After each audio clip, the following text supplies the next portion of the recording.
सभापती महोदय, सन्मान्य सदस्य उमाताई खापरे यांनी एका अतिशय महत्त्वाच्या प्रश्नाकडे लक्ष वेधले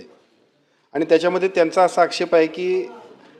शासनाने जे काही एकूण अभियान घेतलं त्या अभियानामध्ये किंवा एकूणच त्या सप्ताहामध्ये ज्या पद्धतीची नोंदणी झाली त्या नोंदणीवरती थांबून चालणार नाही, तर सिकल सेल मुक्त महाराष्ट्र करण्याच्या दृष्टिकोनातून आपण पुढे जावं। खरं तर मला या निमित्तानं सभागृहालाही सांगायचं आहे की एका बाजूला आपण जे प्रश्न विचारला त्या प्रश्नाच्या अनुषंगाने एकूण आठवड्याभरामध्ये ते काम जे सप्ताहामध्ये केलं त्याच्याबद्दलची उत्तरामध्ये माहिती आहे,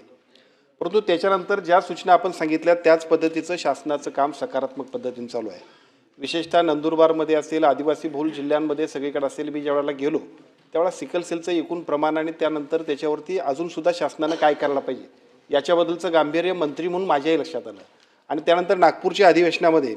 सगळ्या आदिवासी बहुल जिल्ह्यातल्या आमदार महोदयांना सुद्धा आम्ही बोलवलं आणि एक बैठक घेतली आणि त्या बैठकीनंतर एक स्वतंत्र टास्क फोर्स नेमली आणि टास्क फोर्सनंतर आम्ही ज्या पद्धतीनं त्या अभियानाची सुरुवात केली, अरुणोदय नावाचं एक अभियान सुरू केलं की ज्याच्यामध्ये सिकल सेलमध्ये जे काही सगळे पेशंट्स आहेत त्यांना आयडेंटिफाय करणं आणि केवळ आयडेंटिफाय करून थांबून चालणार नाही, तर त्या सगळ्यांसाठी उपचार, ज्या टेस्ट करायच्या आहेत त्यानंतरची सगळी जी काही त्यांना सिकल सेल मुक्त होण्यापर्यंत जी काही प्रक्रिया करायला पाहिजे त्यासाठी आम्ही काम करतोय। पूर्वीच्या काळामध्ये साधारणतः आजपर्यंत 70,63,765 लोकांचा आजपर्यंतच्या तपासण्या सोल्युबिलिटीच्या झाल्या होत्या,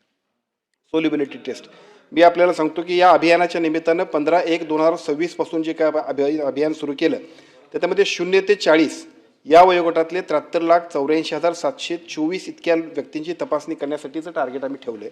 आज अखेर 59,62,544 व्यक्तींची टेस्ट आपण पूर्ण केली की ज्याच्यामध्ये साधारणतः 1,714 सिकल सेल रुग्ण आढळले आणि 28,398 सिकल सेलचे वाहक आढळून आले। आता या अभियानापूर्वी आणि अभियानानंतर जर बघितलं तर एकूण 22,688 सिकल सेल रुग्ण आणि 2,08,952 सिकल सेल वाहकांचं निदान झालेलं आहे। या सगळ्या निदान झालेल्या सर्व सिकल सेल रुग्णांना लाल कार्ड देण्यात आले, सिकल सेल वाहकांना पिवळे कार्ड देण्यात आले आणि नॉर्मल व्यक्तींना पांढरे कार्ड देण्याची सुद्धा मोहीम आपण घेतली। विशेषतः लाल कार्ड असलेल्या व्यक्तींनी पिवळे कार्ड असलेल्या व्यक्तींसोबत, लाल कार्ड असणाऱ्या व्यक्तींनी लाल कार्ड असणाऱ्या व्यक्तीसोबत अशा पद्धतीचा विवाह करू नये याचं प्रबोधन, याच्याबद्दलचा अवेअरनेस करणं खूप गरजेचं आहे, कारण भविष्यकाळामध्ये त्यांच्यापासून होणारी जी काही नवीन पिढी असेल ती सुद्धा दुर्दैवानं ह्या पेशंट्सच होऊ शकतात। त्यामुळे याच्याबद्दलचा अवेअरनेस आणि त्याबद्दलचं काम सुद्धा आपण सुरू केलेलं आहे। एका बाजूला हे सगळं करत असताना पुढच्या आणखीन 15 दिवसांमध्ये एकूण 70 लाख लोकांचं टार्गेटेड 21 जिल्ह्यातलं जी काही तपासणी आहे ती आम्ही पूर्ण करतोय। या सगळ्यामध्ये आता गरज आहे ती अजून चांगल्या अचूक स्क्रीनिंगची आणि त्या स्क्रीनिंगनंतर प्रत्यक्ष जे काही उपचार करायला पाहिजे